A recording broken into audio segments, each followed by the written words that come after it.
যুক্তরাজ্যের অস্ত্র প্রদর্শনীতে নিষিদ্ধ হল ইসরায়েলের অংশগ্রহণ। গাজায় ইসরায়েলি হামলার জেরে যুক্তরাজ্য সরকার জারি করেছে এ নিষেধাজ্ঞা। Defence and security equipment international DSEI প্রদর্শনীটি বিশ্বের বৃহত্তম অস্ত্র বাণিজ্য প্রদর্শনীগুলোর মধ্যে একটি। সেপ্টেম্বরে লন্ডনে অনুষ্ঠিত হতে যাচ্ছে ডিএসইআই 2025। দ্বিবার্ষিক এই প্রদর্শনী চলবে 9 থেকে 12 সেপ্টেম্বর।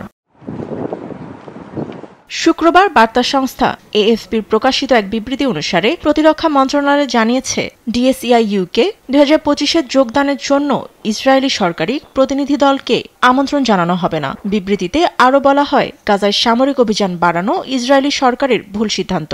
গাজায় যুদ্ধ বন্ধে ইসরায়েলের উপর চাপ প্রয়োগে এই সিদ্ধান্ত যুক্তরাজ্যের। যদিও ইসরায়েলি প্রতিরক্ষা কোম্পানিগুলো এখনও এই অনুষ্ঠানে অংশগ্রহণের অনুমতি পাবে, তবে কোনো প্যাভিলিয়ন পাবে না। সরকারি কোনো উপস্থিতিও সম্পূর্ণ নিষিদ্ধ। এই পদক্ষেপের নিন্দা জানিয়েছে ইসরায়েলি প্রতিরক্ষা মন্ত্রণালয়। একে দুঃখজনক ও বৈষম্যমূলক পদক্ষেপ বলে প্রদর্শনী থেকে সব ধরনের অংশগ্রহণ প্রত্যাহার করেছে ইসরায়েল। শনিবার কোপেনহেগেনে ইউরোপীয় ইউনিয়নের এক বৈঠকে পররাষ্ট্রমন্ত্রীরা ইসরায়েলের বিরুদ্ধে আরও নিষেধাজ্ঞা আরোপের বিষয়ে আলোচনা করবেন। বৈঠকে সুইডেন ও নেদারল্যান্ডস আরও কঠোর পদক্ষেপ নেওয়ার আহ্বান জানাবে। ফাতেমা তাসনিম, নিউজ ডেস্ক, দেশ টিভি।